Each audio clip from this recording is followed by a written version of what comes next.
आता एक इंटरेस्टिंग गोष्ट समजा. तुमचा मेंदू फ्युचर प्रेडिक्ट करू शकत नाही, पण तो अज्युम करतो लाईक फिअर प्रोग्रामिंग. मेंदू म्हणतो एक वर्स्ट इमॅजिन कर. का? कारण तो तुम्हाला सेफ ठेवू पाहतो. समाजाचाही नेहमी आपल्यावर एक प्रेशर असतो. लहानपणापासून तू चुकू नको, परफेक्ट राहा. ह्यामुळे आपण रिस्क घ्यायला घाबरतो. आपल्याकडे ना नेहमीच एक प्रकारचा कंपॅरिझन ट्रॅप असतो. इंस्टाग्राम, यूट्यूब, जिथे सगळेच परफेक्ट दिसतात आणि मग आपण विचार करतो मी इतका चांगला नाही आहे. पण खरं काय आहे माहिती आहे? कोणीच परफेक्ट नाही आहे. काही रिअल लाईफ सिनॅरिओज पाहूया. तुम्हाला कोणाला आपल्या भावना पोहोचवायच्या असतात.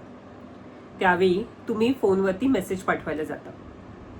तुम्ही टाईप करता, डिलीट करता, टाईप करता, डिलीट करता.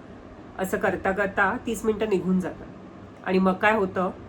तुम्ही तो मेसेज सेंडच करत नाही. करिअर बाबतीत बोलायचं झालं तर तुम्हाला तुमचं करिअर चेंज करायचं आहे. पण विचार काय, फ्युचर काय, रिस्क काय, लाईफ कशी असेल, असं करता करता 2 वर्ष निघून जातात आणि तुम्ही तुमचं करिअर चेंजच करत नाही.